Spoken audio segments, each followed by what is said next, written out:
और प्यारे बच्चों, आप उम्मीद है कि बहुत अच्छे होंगे, खूब खेला कूदा होगा और साथ में पढ़ाई भी की होगी। पहले फेज में मैंने 37 वीडियो डाले थे आपके लिए गणित से संबंधित। मुझे पूरा विश्वास है कि आप सभी को फ़ायदा हुआ होगा। आज से फिर मैं दूसरे फेज में विज्ञान को लेकर आए हैं ताकि विज्ञान से जुड़ी हुई बातें भी आपको बताई जा सके और उसी को आगे बढ़ाने के लिए आज पहली कड़ी में, पहले एपिसोड में हम आपके लिए मापन यानी मेजरमेंट लेकर आए हुए हैं। मेजरमेंट क्योंकि हमारे दैनिक जीवन में सभी बच्चे, गांव के हो शहर के हो, सभी बच्चे अक्सर बाजार जाते हैं, अक्सर कपड़ा खरीदते हैं, अक्सर सब्जियां खरीदते हैं, अक्सर किसी बनिया की दुकान पे जाते हैं, अक्सर स्कूल जाने के लिए घड़ी देखते हैं। तो इन सारी चीज़ों का हमारे दैनिक जीवन में रोज प्रयोग होता है और जब इसका रोज प्रयोग होगा तो निश्चित रूप से हमारे बच्चों को अगर ये बात स्कूल में बताई जाए किसी शिक्षक द्वारा और जब वो व्यवहार में ले आएंगे तो बहुत अच्छे तरीके से समझ में आएगा। इसी को कहा जाता है एक योजना बना करके पढ़ी हुई बातों को व्यवहार में अपनाना।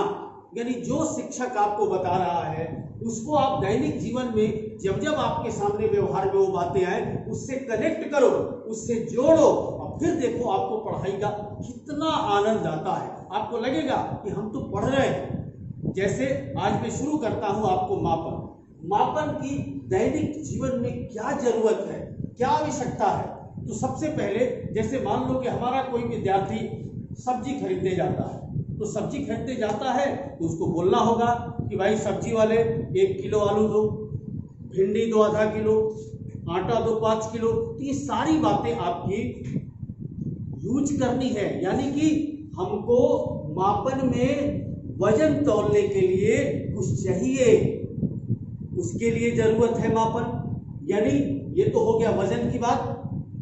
अब आगे हम आपको बताएंगे।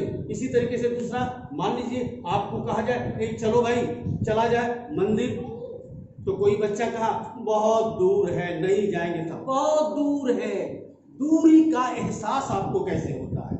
कैसे आप जानते हैं कि ये चीज नजदीक है वो चीज दूर है? कैसे आप जानते हैं? इसी तरीके से यानी दूरी को समझने के लिए भी हम आपको मापन में बताएंगे कि दूरी कैसे मापी जाती है। आप सभी जानते हैं लेकिन एक तरीका बता दिया जाए तो और उससे बेहतर ढंग से आप जानेंगे। उसके बाद जैसे स्कूल जाना है, कै बजे से स्कूल है भाई? सभी जानते हैं 8 बजे से, 9 बजे से, 7 बजे से। ये स्कूल जो चलता है उसके लिए किसकी जरूरत पड़ती है? घड़ी की जरूरत पड़ती है। घड़ी की जरूरत पड़ेगी और घड़ी से ही हमें समय का अनुमान है। अब हमारे प्यारे बच्चे इस बात को समझ गए होंगे कि हमारे व्यवहारिक जीवन में, दैनिक जीवन में इन सभी चीजों का यानी मापन का कितना बड़ा महत्व है।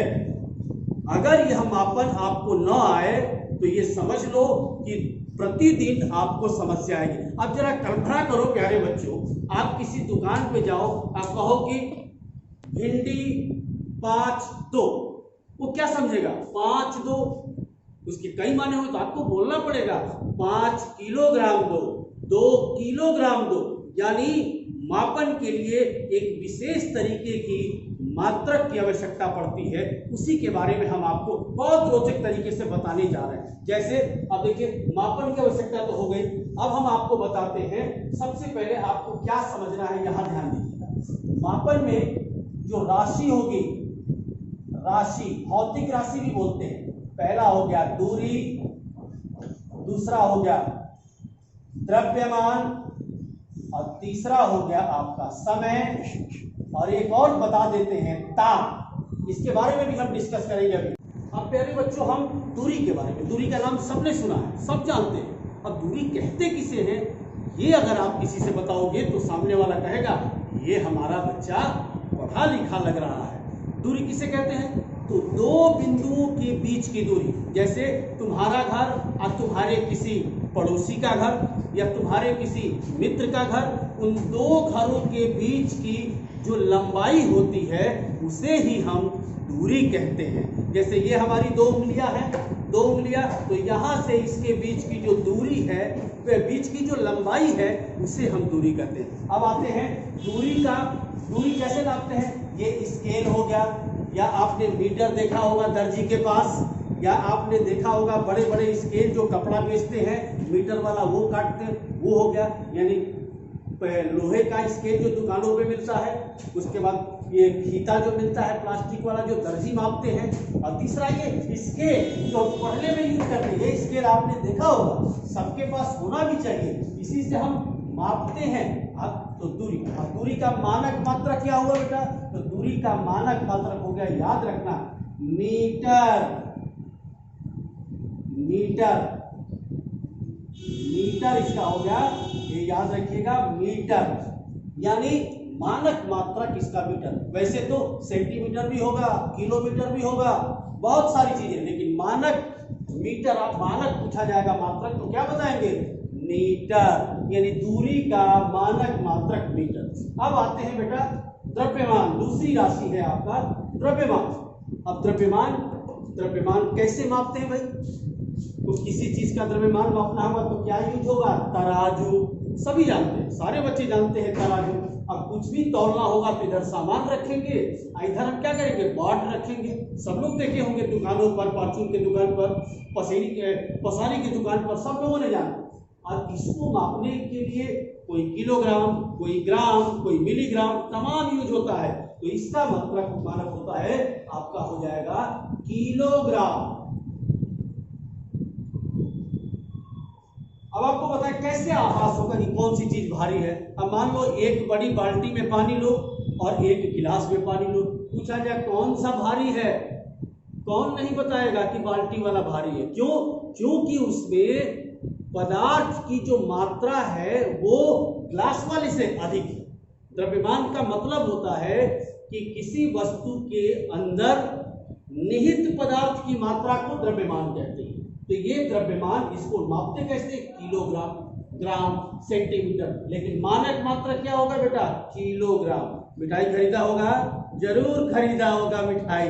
तो मिठाई खरीदते हैं तो हम क्या यूज करते हैं, देखा होगा दुकान पे तर्जुई, आजकल तो इलेक्ट्रॉनिक्स तर्जुई आती है। आप कहीं भी जाओ देखो उसको, भाई जब ये सीधा होता है तो सही तौलता है, अगर जरा भी गड़बड़ होगा तो घंटी मार रहे हो, सही तौलो।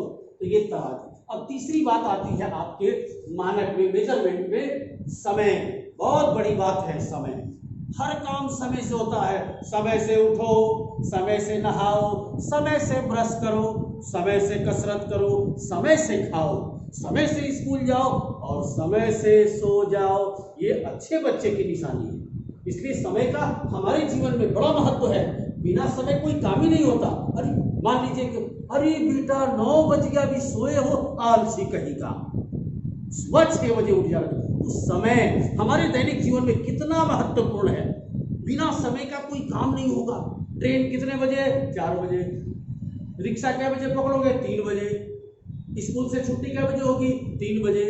स्कूल कब जाओगे, 8 बजे। तो ये सारा काम समय। और समय को कैसे हम पता करते हैं, घड़ी सारी दुनिया जानती है, छोटा बच्चा भी जानता है कि ये घड़ी है। घड़ी से हमको पता चल जाता है कि क्या बज रहा है, कब खाना खाना है, कब सोना है, कब स्कूल जाना, कब नहाना है, कब खेलना है, कब टीवी देखना है। सारा काम इस घड़ी से होता है। तो घड़ी। अब सबसे बड़ी चीज समय है क्या, समय को हम कैसे डिफाइन करेंगे, तो इसको डिफाइन बच्चे ऐसे करेंगे कि 2 कलाओं का, यानी 2 काल का, यानी 2 अवधि के बीच के अंतर को हम समय कह सकते हैं तरीके से। यानी कहने का मतलब ये हुआ कि अगर किसी को समय डिफाइन करना है, अर्थ बताना है, तो हम क्या करते हैं, जैसे मान लो 2 बजे स्कूल गए या ट्यूशन पढ़ने गए और 4 बजे आ गए, कितना घंटा ट्यूशन पढ़ा बेटा, आप तुरंत कैलकुलेट कर लेते हो। 2 बजे गए, 4 बजे, 2 घंटा। कैसे बताया, तो 4 में से 2 को घटाया तो आपका कितना निकला, 2 घंटा। यानी 2 निश्चित समय के बीच के अंतर को भी हम समय कहते हैं। तो इस तरीके से अब एक अंतिम बात आती है ताप। ताप यानी कि टेम्परेचर कैसे पता चलता है? हमको छूने से, अनुभव से पता चलता है कि कौन सी वस्तु ज्यादा गर्म है और कौन सी वस्तु ठंडी है। अगर आपके हाथ पर एक बर्फ रख दिया जाए, खौलता दूध एक हाथ पर रख दिया जाए तो डिस्को करने लगोगे, अरे बाप जल गया, यानी ठंडा। और ये गर्माहट कैसे पता चला? ये एक हीट है, उष्मा। तो उष्मा जब हम मापते हैं उसके लिए तापमापी की आवश्यकता पड़ती है, तापमापी। तो ये ताप हो गया। इसके बारे में आगे हम बहुत रोचक डिस्कस करेंगे बच्चों के साथ, खेल खेल में बहुत अच्छे तरीके से पढ़ाएंगे कि ताप क्या है। अब ताप यानी शरीर, बुखार है। अरे भाई मोनू आज स्कूल क्यों नहीं आया? सर जी उसको बुखार है। बुखार, तो बुखार को कैसे मापते हैं? थर्मामीटर से।